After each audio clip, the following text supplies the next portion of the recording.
geldiniz. Balık var, balık sen mi Birazdan geldi. Her şey var. Sıcak falanımız geldi. Levrek var. Şurada var. Sıcak falanlar uygun abi. 10 lira yaptım abi. Ne satacağız?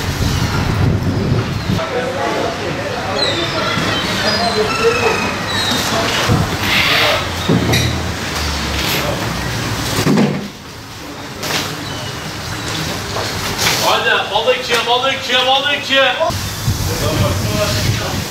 Ahmet abinin şeyi.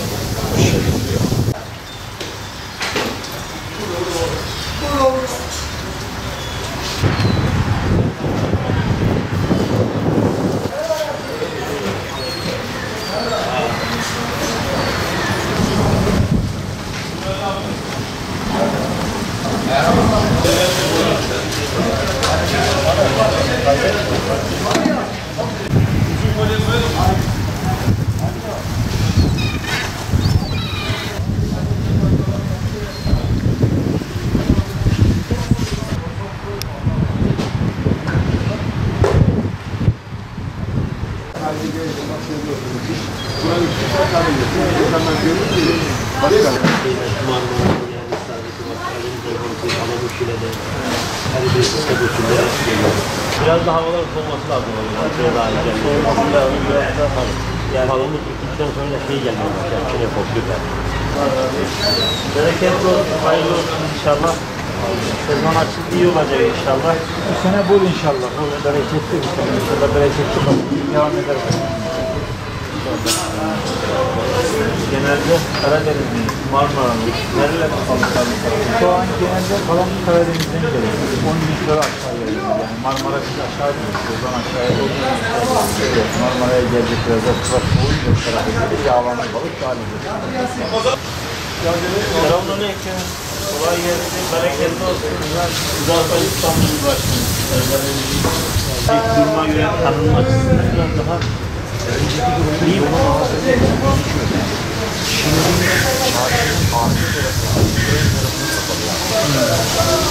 Bunu bir ara gündeme getirdik. Bir önceki belediye başkanına götürdük. Yani bunun tanıtım için. Çünkü önceden yan yol falan yoktu. Ana yolun kenarındaydı. Haliyle insanlar da biliyordu, geliyordu. Böyle problemi geldik, biz burada dinledik. Belediye başkanı iletmiştik tanıtım için. Evet, mesela bir etkinlik olabilir. Sezon açıldığı zaman. İnsanların burayı bilmeleri için bir şekliyle duyurmak için tanıtım reklama ihtiyaç var. Bunu ifade ettik ama bilmiyorum. Yani çok bir şey yapılmadı sanki. Defalarca da bir gündeme getirdik. Biraz daha harika. Kolay gelsin, hayırlı olsun, bereketli olsun. Müdafaa İstanbul İl Başkanı Erdal Ali Büyük. İyisiniz inşallah. Allah razı olsun. Biz de sezon açıldı, hayırlı olsun. Çıktık. Kolay gelsin. Rabbim inşallah iyi bir sezon geçirmeyi nasip eylesin. Bereketli olsun. İçin bol kazançlı, tüketenler için de ucuz bir balık tüketimi sezon olsun inşallah.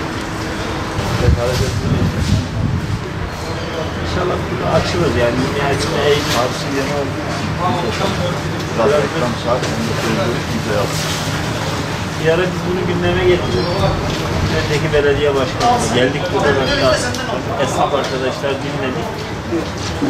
Bunu gündeme getirdik. Belediye başkanıyla görüşmüştük. Biraz ağır kaldılar yani. Yavaştan kaldılar.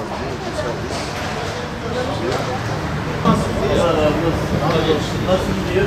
Vallahi iyi diyelim yok. Allah razı olsun. Rabbim inşallah bereketli. Amin amin. Sezon geçirmeyi nasip eylesin. Kendi cümlemizin başkanım. Helalinden bol kazançlar nasip etsin inşallah. Sağ ol, Allah razı olsun. Allah yardımcınız olsun. Biz de sezon açıldı, bir selam verelim. Sağ ol, teşekkür ederim başkanım. Sağ olun, hoş geldiniz. Rabbim bol helalinden kazançlar versin. Allah razı olsun. İyi bir sezon olsun. İnşallah ama sezon güzel olur da Yeriniz aslında yer güzel, tanıtıma ihtiyaç var. tanıtıma bile başkanım. Yeriniz daha yani Kapalı. kapalı. Gözükmüyor yani. Bilmiyorum. Geçen sene de bir şeyler yaptık ama Biz geldik geçen sene sonra konuştuk, sizinle dinledik, de sizleri dinledik. Sonra o zaman belediye başkanı İkrem Bey'den önceki belediye başkanıydı AK Parti'de. Gittik biz bununla alakalı randevu oluşturduk, konuştuk, ilettik. Elimizden geleni yapacağız dediler ama biraz ağırdan almışlar. Hiçbir şey yapılmamış. Anadolu'da çok benim de hoşuma giden, mesela diyor ki Kiraz Festivali. Mesela Tokat'ta falan etkinlikler olur. Mesela festival düzenliyor. Ne oluyor? Orada insanlar gelip ürünü sergiliyor. Dışarıdan insanlar geliyor. Orada bir hareketlik oluyor. Burada fuarlar kuruluyor. Değil mi? Evet. Anadolu'dan gelip insanlar. Haliyle burada bir festivalle mesela ben şöyle bir öneri sunabiliriz. Yani siz mesela bununla alakalı belediye başkanına da bunu ifade edebiliriz. Veya sizler bunu organize edebilirsiniz. Balık sezonu açıldı. Bundan bir ay sonra ciddi anlamda balık bollaşacak. Bir ton burada diyelim ki veya 500 kilo hamsi dağıtıp insanlara diyelim ki hamsi festivali örnek veriyorum. Olabilir. Olsa insan bu şehrin Doğrusun başkanım. farklı yerlerine billboardlara reklamlar verilse, basın buraya çağrılsa, basınla beraber işte insanlar buraya çekilse tanıtım için önemli katkı Allah olmaz. razı olsun. Başkanım bak. Aynı yine aynı. Mesela şunları hep biz kendimiz yaptık. İkincisi bizim en büyük sorunumuz aynı burası kapalı cezaevi gibi. Yani bir burada bir cumartesi pazar olarak görüyoruz kendimizi ama görüntü yok, hiçbir şey yok, kapalı. Yani buranın esnafı biraz daha yani o şeyde şikayetçi. İkincisi de buranın bir de biliyorsunuz orası yıkıldı. Eski çıkışımız burayı yaptılar da devlet. Orası çok hareketliydi. Ben gelirdim hafta sonları kasa kasa balık alırdı. Evet. Yani emin ol balık şeyde yani böyle çok hızlı tüketiliyordu. Yani çok hareketliydi. Ben eskiyi çok iyi biliyorum. İşte başkanım görüyorsunuz her taraf kapalı. Aynı cezaevi gibi. Müşteri gelmiyor.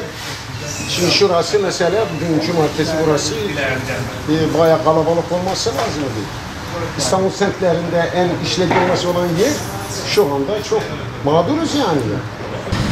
Balık sezonunun açılmasıyla beraber Kumkapı'daki balıkçı esnafını ziyarete geldik. Hem hayırlı olsun, bereketli olsun, iyi bir sezon olsun dilek temennilerimizi iletmekle beraber geçen yıldan itibaren bizim buradaki sorunlarını gördüğümüz esnafın sorunlarını çözülmediğini gördük. Geçen sene de esnafın ciddi anlamda onları sıkıntıya koyan sorunlar vardı. Her şeyden önce buranın tanınmaması, tanınır bilinirlik noktasında eksik kalınması. Diğer tarafta üst geçidin olması. Yani şehrin aslında merkezinden insanların bu tarafa geçmesi için bir üst geçit talepleri vardı. Diğer tarafta güzergah olarak da buraya giriş noktalarının sıkıntılı olduğunu ifade ettiler. Bunu biz o zaman Mevlüt Bey'le, Mevlüt Uysal'la belediye başkanıydı. Mevlüt Bey'i ziyaret ettiğimizde bu durumları kendilerine ifade ettik. Hatta öneriler de sunduk. Yani şehrin dört bir yanına billboardlarla tanıtımı olabilir. Diğer tarafta bir balık festivali olabilir. Bir hamsi festivali olup işte burada insanlara balık ikram ederek bunda tanıtımı yapılarak basına, medya yoluyla da bu duyurulur ve insanlar burada güzel bir mekanların olduğunu, restoranların olduğunu farkına var dedik. Ancak hiçbir şekilde adım atılmadığını, yavaş davranıldığını gördük. Şimdi bu sorunların tekrar ettiğini gördük. İnsanlar burada hakikaten çok ciddi anlamda sıkıntılarını ifade ettiler. Vergilerini ödeyemediklerini, diğer tarafta evlerine ekmek götürmekte zorlandıklarını ifade ettiler. Hatta altyapı sorunlarının olduğunu, yani lağım taşmasına varana kadar çok fazla kokunun olduğunu ifade ettiler tekrardan. Biz önümüzdeki günlerde inşallah bunu tekrardan gündeme getirip yetkililere sorunun çözümü için hem sorunun da çözüme yönelik, yani neler yapılabilir önerimizi inşallah bir rapor şeklinde veya gidip ziyaret şeklinde kendilerini ifade edeceğiz. Çok talebimiz aslında var da bizim en büyük sorunumuz bir kere giriş kapalı. Halk giremiyor içeri, görünmüyor. Bunlara biz defalarca şey ettik, buralara bir çare. Bugün cumartesi mesela, sezonumuz açıldı. Bak görüyorsunuz işte, esnaf hep olduğu gibi oturuyor. Neden? Kapalı. Açılması lazım bunların. Yani buradaki esnaf hakikaten perişan. İstanbul'un en güzel semtlerinden bir tanesi. Şimdi burası cıvıl cıvıl olması lazım. Sezonun bugün birinci hafta olmuş. Görüyorsunuz bir tane müşteri var mı? Yok. Yani bunlara bir çare. Ben ortalama 45 sene oldu. Buradayım. Yani kuruluşundan beri bu Kumkapı'nın buradayım ben. Ama maalesef şu andaki gidişatımız hiç iyi değil. Yani ortalama 5 senedir mağduriyet yaşıyoruz. Yani işler yok. Çünkü yapılış şekli kötü. Kimse görmüyor, etmiyor. İyi değil yani. Diyorlar ki ondan sonra işte müşteri gelmiyor. Kardeşim tabii ki müşteri gelmez. Nasıl gelecek bu şekilde müşteri? Gözükmüyor ki. Hiç gözükmüyor. Yani şimdi burada ucuz balık satsan da boş iş. Yani reklam olmadıktan sonra, gözükmedikten sonra kime ne satacaksın ki? İstersen ye bedava balık koy buraya. Satamaz. Ha balık var mı? Balıkçılık var. Yani balık da ucuz. Ama maalesef adam pazara gidiyor ama buraya gelmiyor. Eskiden öyle değildi. Eskiden Kumkapı dediğin zaman halk hücum ederdi. Balık yuvası, işte balığın bol olduğu yer, ucuz yer, gelir balık alırdı. Maalesef o yok. Bitti yani. Peki talebiniz nedir yani sizin isteğiniz? Talebimiz şu, buraya bir çeki düzen vermeler lazım. Burayı kontrol altına almalar lazım. Ayın 1'i itibariyle bire bismillah dedik. Palamut bol gelecek diye düşündüğümüz gibi oldu. Palamut bol geldi. İnşallah bu sene de çok palamut olacak. Halkımız da biraz böyle yavaş yavaş gelmeye başladı. İstavrit de bollaştı. Şu an hamsi de yavaş yavaş başladı. Biraz daha sular soğuyunca hamsi de bollaşacak. Şu an şeyimiz 10 liraydı palamudun. 10 lira diye söyledik. Şu an 10 lirayla 15 lira arası değişiyor. Biraz da balık büyüyor. Yani 10 liralık balıklar aslında 20 lira olması lazım ama fiyat anlamında çok düşük şu an. Hem balık büyüyor hem fiyatı da ortalama 10 ile 15 arası değişiyor. Bu sezon çok bereketli, fiyatlar da çok uygun. Halkımız da çok balık yiyecek.